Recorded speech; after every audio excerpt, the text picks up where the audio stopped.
त्यानंतर पहा पुढील प्रश्न, 73 भागिले 99 बरोबर किती? तर इथे भागाकारमध्ये पहा 99 आहे. ज्यावेळेस भागाकारमध्ये 99 असतं त्यावेळेस त्याचं उत्तर येतं विद्यार्थ्यांनो 0.73 असं रिपीट होतं. म्हणजेच आपण असं लिहू शकतो 0.73 अशी रेष, कारण हीच संख्या इथे आवर्ती पुन्हा पुन्हा येत आहे. म्हणजेच एक नंबरचा पर्याय बरोबर आहे. या पर्यायाला विद्यार्थ्यांनी तुम्हाला गोल करायचा आहे. सॉरी.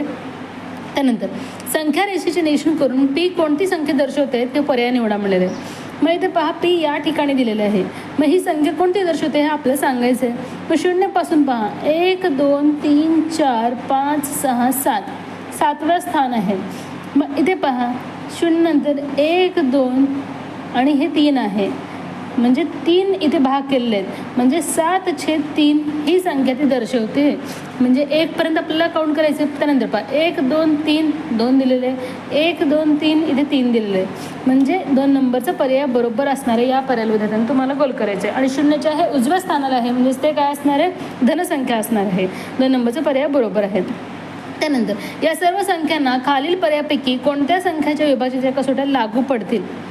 तर पहा कोणत्या संख्यांच्या विभाजनाच्या कसोट्या लागू पडतील म्हणलेलं आहे.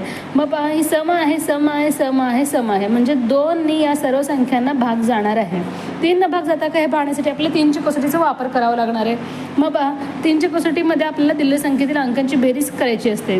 त्यानंतर पाहता 7 2 14 आणि 1 15, 15 आणि 4 पहा किती होतं? 19. 3 याला भाग जात नाही. मग पहा आपण पुढची संख्या घेऊयात 4 4साठी 2 अंक शेवटचे पाहिजे. 4 2 8 4 1 4, 4 2 8 1 राहिलं, 4 3 12 4 1 16. म्हणजे 4 याला भाग जाणार नाही, 4 याला भाग जाणार नाही. म्हणजे हे पर्याय इथे येणार नाही, हे पर्याय येणार नाही, हेही पर्याय येणार नाही. राहिलं एकच पर्याय 7 2 आणि 7. म्हणजे हेच असणारे योग्य उत्तर. आणि 7ची कसोटी थोडीशी वेगळी जातं ना. 7ची कसोटी काय सांगते? दिलेल्या संख्येतील जो काही एकक स्थानचा अंक असतो, दिलेल्या संख्येतील एकक स्थानाच्या अंकाचे आपल्याला दुप्पट करायचे आणि राहिलेल्या संख्येतून ती वजा करायची आहे. आणि वजा केल्यानंतर जे काही उत्तर येतं ते जर 7च्या पाड्यात येत असेल किंवा 0 येत असेल तर त्याला 7ने भाग जातं. ही आहे 7ची कसोटी. म्हणजे याला भाग जातं. पहा इथे 2 अंकीला आपण डिरेक्टली करू शकतो. 7 1 7. तर पहा 2 राहिले, 7 चौक 28. मग इथे पाहायची दुप्पट करायचे 12. 19मधून 12 गेले किती राहतात? 19मधून 12 गेले 7 राहतात. म्हणजे यालाही भाग जाणार आहे. 2 2 4 39मधून त्यानंतर पहा 2 2 4ची दुप्पट 4 होते. 39मधून 4 गेले 35, 7च्या पाड्यावर 35 आहे. म्हणजे या सर्व संख्यांना 2 आणि 7 भाग जाणार आहे. 1 नंबरचा पर्याय बरोबर आहे मुलांना. याला तुम्हाला गोल करायचं आहे. वर्गमूळ काढा म्हणलेलं आहे. आणि वर्गमूळामध्ये 1चा घन अधिक 2चा घन अधिक 3चा घन अशा पद्धतीने दिलं होतं ना. मग अशा वेळेस काय करायचं असतं? फक्त या दिलेल्या संख्येतील अंकांची बेरीज करायची असते. मग इथे 1 अधिक 2 अधिक 3 6, 6 आणि 4 10, 10 आणि 5 15, 15 आणि 6 किती होतं? 21, 21 आणि 7 28, 28 आणि 8 8 आणि 8 16 म्हणजे 36. म्हणजे हेच असतं याचं योग्य उत्तर, याचं वर्गमूळ. म्हणजे घन असेल आणि वर्गमूळ असेल तर फक्त आपल्याला त्या खाली दिलेल्या अंकांची बेरीज करायची आहे. तेच असतं त्याचं उत्तर. त्यानंतर पाहतो प्रश्न पुढील. 2 क्रमवार विषम नैसर्गिक संख्यांचा लसावी 2449 आहे. तर 2 संख्यापैकी लहान संख्या कोणती? क्रमवार विषम नैसर्गिक संख्या म्हणलेलं आहे. तर लसावी दिलेलं आहे म्हणजे त्यांचा मसावी 1 असणार आहे. कारण विषम नैसर्गिक संख्यांचा मसावी 1च असतो. मग आता पाहावं जातो ना, याच्या फॅक्टरीवरूनच आपल्याला शोधायची की ती संख्या कोणती. याचे आपल्याला अवयव पाडावे लागतील. 2499 चे आपल्याला अवयव पाडावे लागतील. आता 2499.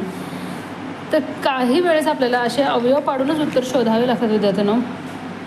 तर पहा 9 आहे, 9 2 18, 4 2 6 म्हणजे 3 याला भाग जाणार आहे. 3 8 24, 3 त्रिक 9, 3 त्रिक 9, 833 आलेला आहे.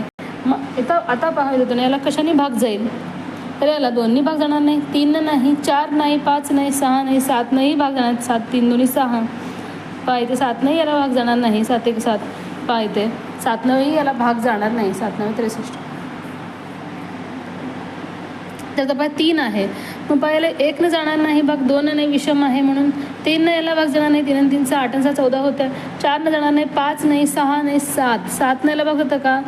पहा आता 7 बघूयात. 7 1 7 पहा 1 राहिलं, 7 1 7 राहिले आणि 6 राहतात. 7 9 63, 119. मग आता पहा पुन्हा याला 7 भाग होतं का? बघूयात. 7 1 7 8, 9, 10, 11, 4 राहिले म्हणजे 7 49 म्हणजे 17 आलेलं आहे.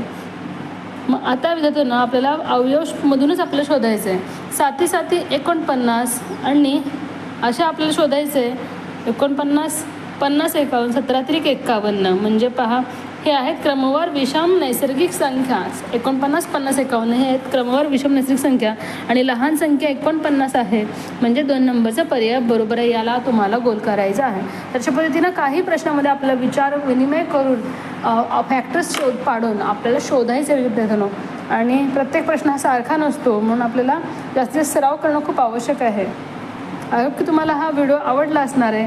आणि व्हिडिओ आवडला असेल तर व्हिडिओ लाईक करा, शेअर करा आणि जर कोणी आपल्या पेजवर नवीन असेल तर पेजला फॉलो करायला नक्की विसरू नका. धन्यवाद.